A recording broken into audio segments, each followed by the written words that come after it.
Je tiens à vous remercier pour la manifestation de confiance et de loyauté exprimée. Je vous fais le serment de ne jamais trahir le Congo.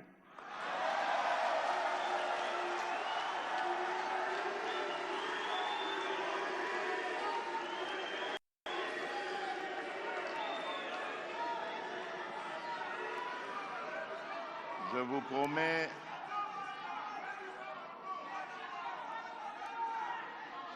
vous promets d'être engagé tout le temps que j'aurai les responsabilités de président de la République. Je vous promets donc de m'engager pour que ce pays, notre Congo, notre cher Congo, vive en paix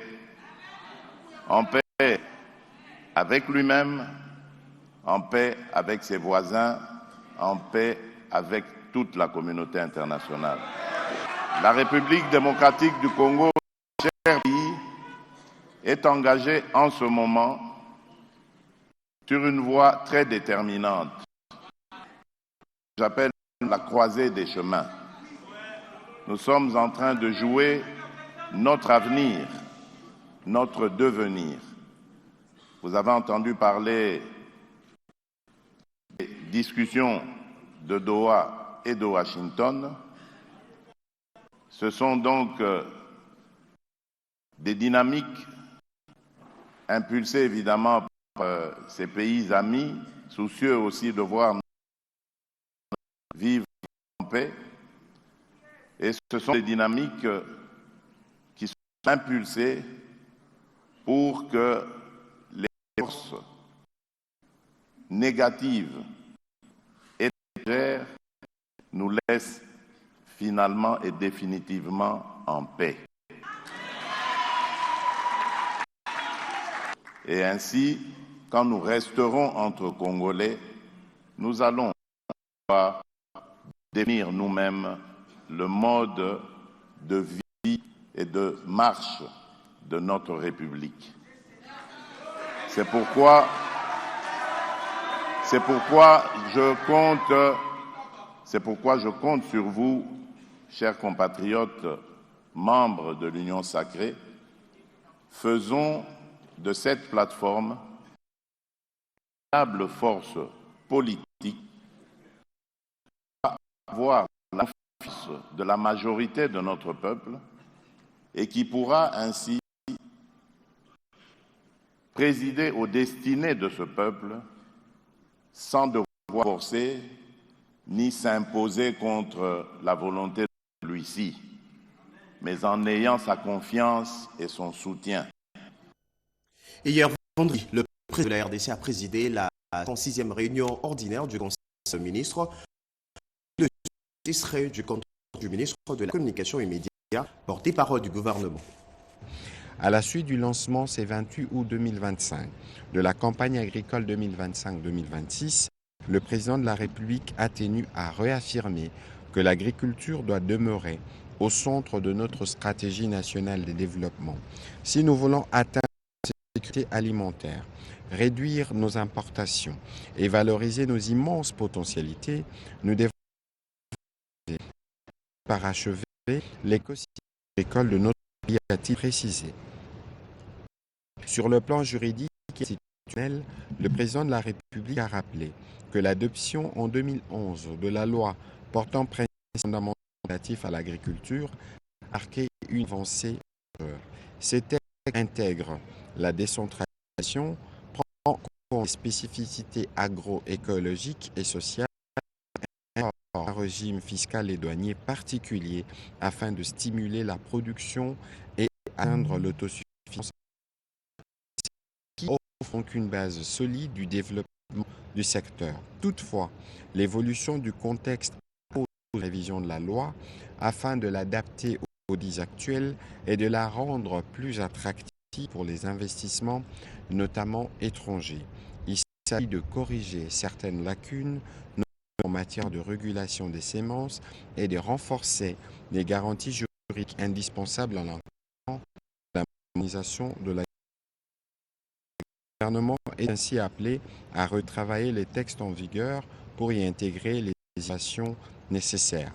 Parallèlement, le président de la République a évoqué la nécessité de la mise en œuvre de mesures d'accompagnement, de mettre en place des instruments financiers et techniques adaptés et de garantir la cohérence entre réformes légales, projets gouvernementaux et initiatives existantes.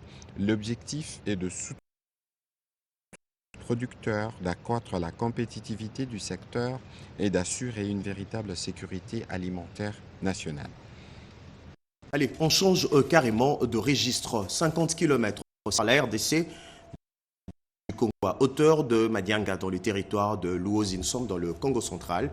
D'ici le mois prochain, les autorités de ces deux pays africains ont procédé au bornage de ces terrestres depuis l'époque coloniale. Les experts territoriaux pour mener une étude avant la phase finale. Bobo Moko. Nous avons une mission compliquée parfois. Nous sommes chargés d'exécuter sur le terrain des arrangements conclus au XIXe siècle, parfois, entre puissances coloniales. Avec le Congo d'en face, nous avons à exécuter un arrangement de 1885. Alors, les données qui sont consignées dans cet arrangement entre l'État indépendant du Congo et la France demandent parfois des études sur le terrain pour bien comprendre ce que les puissances coloniales ont voulu, le principe étant que dans ce domaine des frontières, pour la stabilité et la meilleure construction de nos États nouvellement indépendants. À Luozi, au niveau de la localité de Manyanga, la frontière tracée depuis l'époque coloniale à une distance de 50 km et qui est par la République démocratique du Congo à son sein, la République du Congo, sera désormais menée. Ce qui justifie cette itinérance d'experts en territoire de la République démocratique du Congo pour mener une étude préalable avant la phase finale. Prépare les points où on va. Une mission de la fédération transfrontalière à la frontière suivant de la 7e session de la comité mixte les représentants de ces deux pays tenus à Oyo du 20 juillet 2020. Ce soir, 22 sujets étrangers non ordre avec le document de la Direction générale de migration dans le Haut-Katanga. Ces expatriés en irrégularité de séjour ont été renvoyés hors les frontières du pays. Emmanuel Momat. En l'espace de 3 jours seulement, la DGM au Katanga a ainsi démontré qu'elle reste vigilante et résolue à appliquer à la lettre la vision de la haute hiérarchie en matière de migration. À ce sujet, la DGM au Katanga vient de mener une vaste opération de contrôle et de reconduite aux frontières du 27 au 29 août 2025, aboutissant à l'expulsion de 22 sujets étrangers en situation régulière en République démocratique du Congo.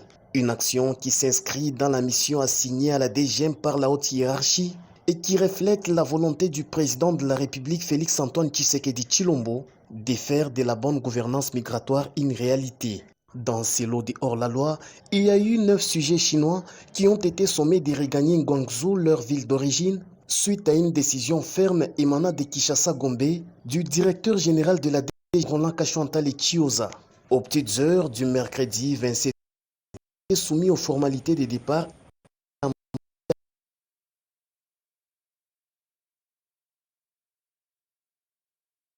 Plus tard, en de ces mêmes mercredis, l'attention s'est portée sur 3 ressortissants indiens interceptés dans les mêmes conditions d'irrégularité. Ils ont été embarqués par Air Tanzania via Dar es Salaam à destination de Mumbai. Le lendemain, soit jeudi 28 août 2025, 7 migrants, dont 5 Vietnamiens et 2 Chinois, ont été rapatriés par un vol Ethiopian Airlines après enregistrement. Enfin, l'heure de ce vendredi 29 août 2025 à 2h06, 3 nouveaux migrants indiens ont été récupérés hors du territoire national. Ces 22 renvois en 3 jours envoient un message fort pour la DGM. Il s'agit moins d'une opération ponctuelle que d'une illustration de la gouvernance migratoire prônée par son directeur général, Roland Kachantale. Je le disais à l'ouverture de cette édition, 17 ex-combattants du groupe armé MAPI, proclamé Roger Mokili, ont déposé les armes fatiguées de errer dans la brousse et disent non à la guerre. Ces armes ont été déposées à la 30e région militaire en Ituri. Peggy Mukunda. Sensibilisés par le programme de mobilisation, relèvement communautaire et stabilisation, 17 combattants du groupe armé MAPI, dirigé par le général autoproclamé Roger Mokili, viennent de déposer leurs armes à la 32e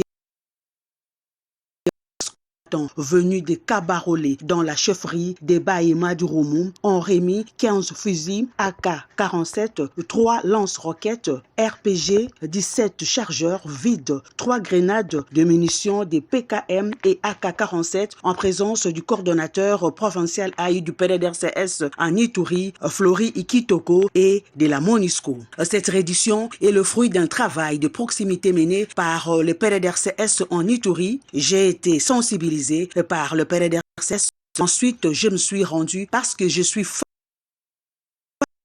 Il est temps pour les autres qui sont encore en brousse de se rendre pour la paix dans notre province, à témoigner un rendu. Pour les programmes, cet acte démontre l'importance des actions de sensibilisation dans le processus de paix. Flori Kitoko a rappelé que ce programme demeure un outil clé pour convaincre les miliciens de quitter la brousse et de contribuer à la restauration de la sécurité dans la province. Justice à présent, bâtir une justice crédible, moderne et résolument ouverte à la coopération internationale. Le maître mot du ministre d'État, ministre de la Justice et Garde-Sceaux, Guillaume Gueffa, qui s'est entretenu tour à tour avec le corps diplomatique.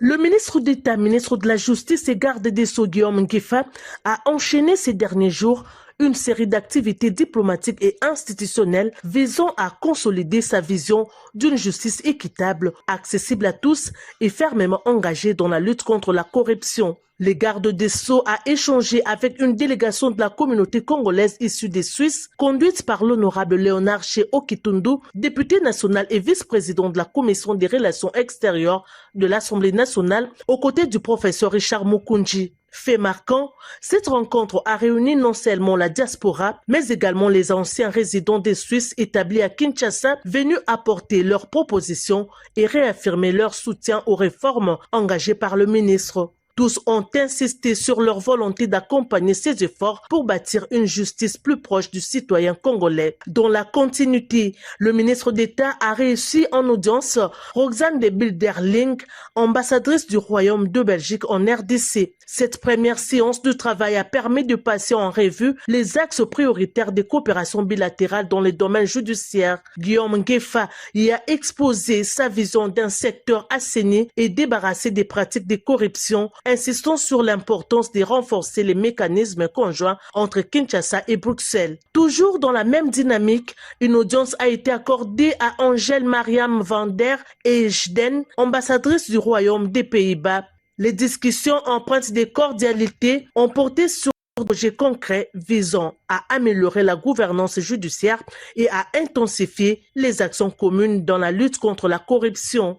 À travers cette série de rencontres, Guillaume Gueffa confirme sa détermination à faire de la justice congolaise un véritable pilier de la diplomatie et du développement de la République démocratique du Congo. Son ouverture à la diaspora et au partenariat européen témoigne d'une volonté de bâtir une justice crédible, moderne et réellement au service de tous.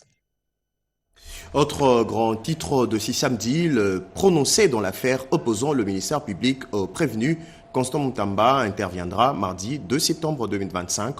Tout attroupement autour de la Cour de cassation pour troubler l'ordre public sera puni selon la rigueur de la loi. C'est dans une mise au point du Conseil supérieur de la magistrature dont voici un extrait choisi par Elie Tchala. Le procès en cours devant la Cour de cassation, qui n'est pas la politique, n'a rien d'exceptionnel et demeure donc un procès ordinaire. Pour rappel, la justice congolaise a déjà instruit plusieurs dossiers de détournement des deniers publics impliquant de hautes personnalités, notamment le procès des 100 jours, le procès de Bukanganozo, le procès des forages, le procès de Covid-19, le procès mettant en cause le ministre Willy Bakonga, le procès mettant en cause le professeur Mampuya, ancien ministre de la Justice poursuivi à l'époque du ministre Kengo Adondo, le procès Tunda Yakasena. Tout ceci pour dire que la justice congolaise a une expérience de juger le dossier des hautes autorités. Le Conseil suprême rappelle également le caractère apolitique de la magistrature congolaise et précise que les magistrats jugent les faits et non une opinion politique. Ils rendent leurs décisions au nom de la loi et non sous l'influence d'intérêts politiques ou partisans. Prévu pour le mercredi 27 août 2025, l'audience de prononcé de la cause ministère public contre le prévenu Constant Moutamba a été renvoyé au mardi 2 septembre 2025. À cet effet, le Conseil supérieur de la magistrature tient à informer l'opinion que la prorogation du délai de prononcé dans cette cause est légale et répond uniquement aux exigences de la procédure et non pour toute autre raison. Elle vise à permettre aux juges, au regard du volume du dossier, du nombre de témoins qui ont défilé devant la Cour, à peu près une vingtaine, du nombre d'avocats de la défense, à peu près une cinquantaine, de statuer avec sérénité et rigueur nécessaire en tenant compte de tous les éléments du dossier conformément à la loi. Au regard du dérapage constaté le mercredi 27 août 2025, le Conseil supérieur de la magistrature met en garde contre tout attroupement aux abords de la Cour de cassation dans le seul but de troubler l'ordre public et prévient que tous ceux qui viendront braver cette interdiction s'exposeront à la rigueur de la loi. Tout à fait autre chose. Le ministre de l'Emploi et du Travail a conféré le jeudi dernier avec le coordonnateur de programme et le nouveau inspecteur du travail. Au menu, le désirata lié aux défis financiers et à l'amélioration de leurs conditions de travail. Willy Atunakov et Junior Bilembo. C'est dans le souci de s'imprégner de tous les problèmes réels de son secteur en écoutant l'ensemble des acteurs du monde du travail, notamment parties gouvernementales, banques, employeurs, travailleurs, que le ministre de l'Emploi et du Travail, Ferdinand Massamba, a reçu en audience une délégation des inspecteurs et contrôleurs du travail, ainsi que des agents administratifs recrutés sur base d'un concours en 2023. Ces derniers ont soumis à leur nouvelle autorité des tutelles, plusieurs desiderata, au nombre desquels l'amélioration de leurs conditions de travail, notamment leur intégration dans la paye régulière des salaires et des fonctions. Ferdinand Massamba, qui a toujours placé l'homme au centre de son action, comme partout où il est passé, a promis de réunir tous les éléments pour y apporter des solutions idoines. Peu après cette rencontre, le ministre de l'Emploi et du Travail a échangé avec les coordonnateurs nationaux des différents programmes placés sous sa tutelle. Au menu, l'état de lieu de chaque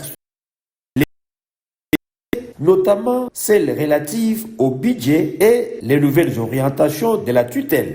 Avec toutes ces consultations entamées depuis sa prise de fonction, le ministre de l'Emploi et du Travail, Ferdinand Massamba, se veut fidèle à sa méthodologie, être à l'écoute de ses collaborateurs et différents partenaires sociaux du monde du travail, donner les orientations pour une gestion axée sur les résultats et agir.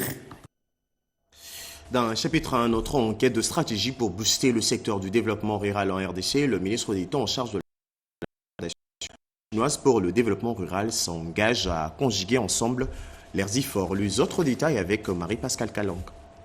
Travailler main dans la main pour le développement rural en République démocratique du Congo, tel est l'objectif de la Fondation chinoise pour le développement rural. Après la rencontre avec le ministre d'État du développement rural, ingénieur Grégoire Mouchaïl Moutombe, des perspectives d'avenir ont été établies. Alors, dans le futur, nous allons travailler ensemble, main dans la main, en échangeant bien sûr nos expériences, donc l'expérience chinoise dans le développement rural, avec l'expérience congolaise, la connaissance du milieu que vous avez, et dans l'ensemble, nous allons travailler main dans la main. D'autres ambitions pour la Fondation chinoise pour le développement rural ont été soumises au ministre d'État. Alors, nous allons également assister au projet pilote du ministère du développement rural pour y apporter l'expérience chinoise dans le développement rural. Aussi, le projet Tous Seco, qui consiste à développer les milieux ruraux, a été présenté d'État de développement rural par la société Côte, DRC, SRL et Red Rock International. Nous sommes venus présenter à son Excellence un projet que nous avons dénommé Projet Toussekou, qui consiste à développer les ruraux. En tout cas, l'État, il est connu que c'est un ministre dynamique. Il a toujours eu le souci de booster normalement tous les projets qui développent la République. Nos échanges étaient super. Le patron du développement rural, ingénieur Grégoire Mouchaïl Moutombe, les a donné les garanties du développement des milieux ruraux en République démocratique du Congo dans la vision du chef de l'État, Félix-Antoine Tshisekedi Tshilombo.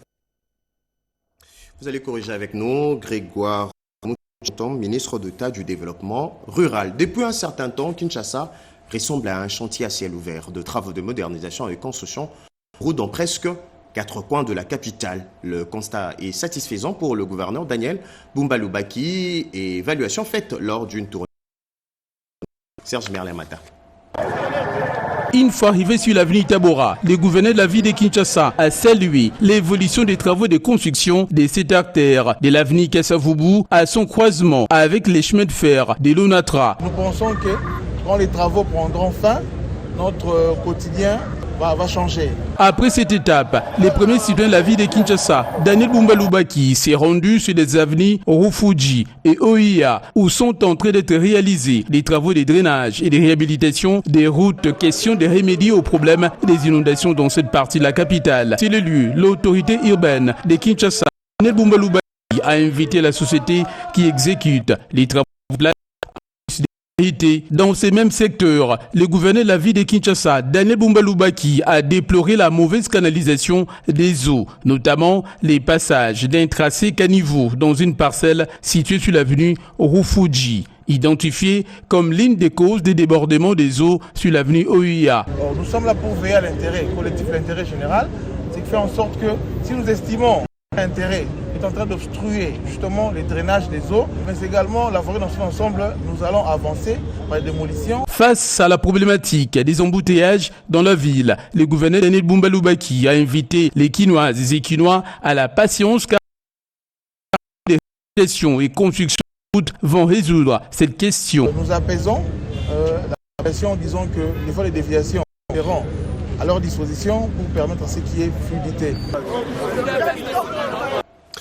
Le service géologique national du Congo a ouvert aux personnes et les enfants de travailleurs sont le premier. Le cadre de cette journée porte ouverte. Mettre les enfants de 7 ans à 12 ans au contact avec les méandres de la géologie, le service géologique national du Congo a levé des procédés par des portes ouvertes.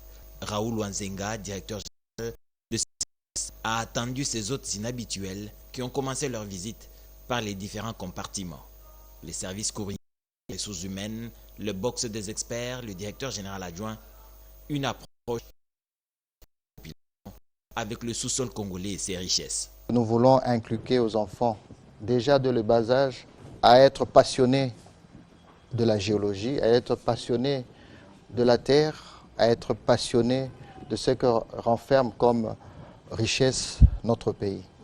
Comme le veut, le souhaite le chef de l'État, M. Félix-Antoine Tshisekedi Tshilombo, de voir les générations futures bénéficier de richesses du pays. C'est pour nous une façon de pouvoir booster, à s'intéresser à tous ces de notre pays. Dans les tout prochains jours, ces visites devront se faire régulières pour que la population tout entière connaisse à fond le service. Les enfants des travailleurs ne sont qu'un échantillon qui montre l'intérêt du service à se faire connaître auprès du grand public. Les travaux de l'atelier de vulgarisation de droits miniers, pétroliers et forestiers ont été organisés à Kinshasa. Plusieurs personnalités ont pris part à ces assises. Sous le financement à travers les projets encore, l'initiative pour la transparence des industries extractives, ITIO en sigle, organise un atelier sur la de contrats miniers, pétroliers et des concessions forestiers. Pendant 2 jours, les participants venus de ministères sectoriels, des entreprises étatiques, du cadastre minier ainsi que de la cellule technique de coordination et planification du comité de pilotage de la réforme des entreprises du portefeuille de l'État, COPIREP en sigle, réfléchissent à l'hôtel Lubumbashi afin de mettre en exergue l'exigence 2.4 de la norme ITIE qui impose depuis l'année 2021 au pays de publier systématiquement tous les contrats et licences conclus, modifiés ou renouvelés dans les secteurs miniers, pétroliers et forestiers. Nzira, responsable technique de l'ITIE RDC.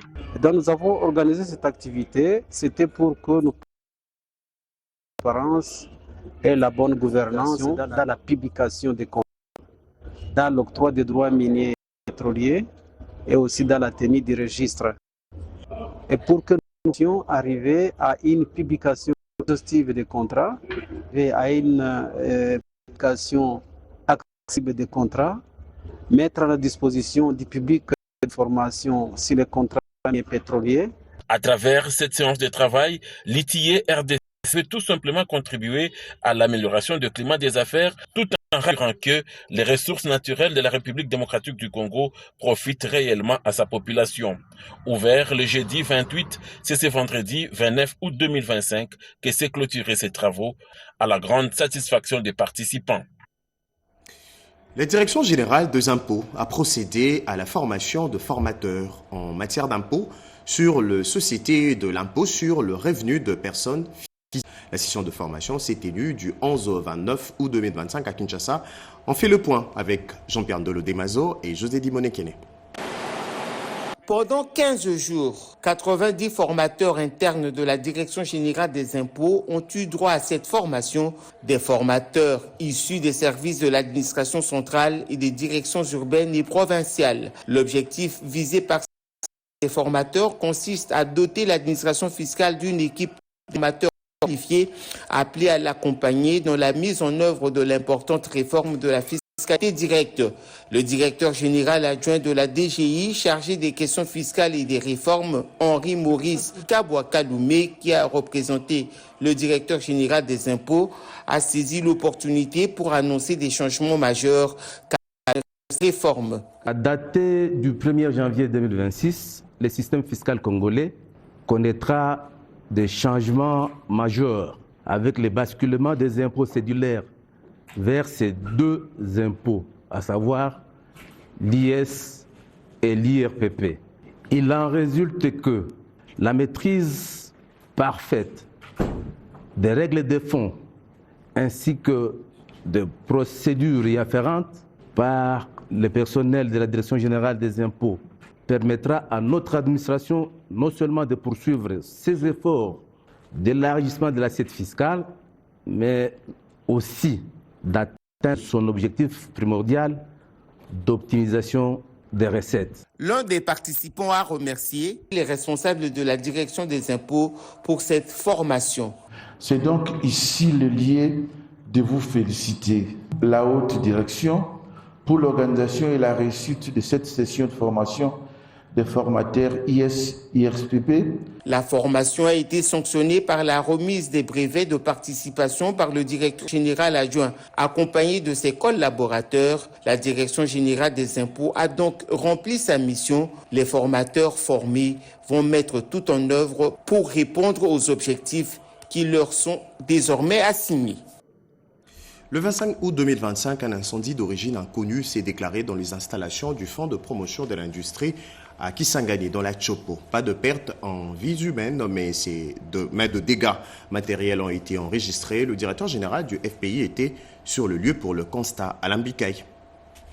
Informé de ces sinistres, le directeur général adjoint du FPI, Blaise Mastaki Birindois, s'est immédiatement rendu sur place.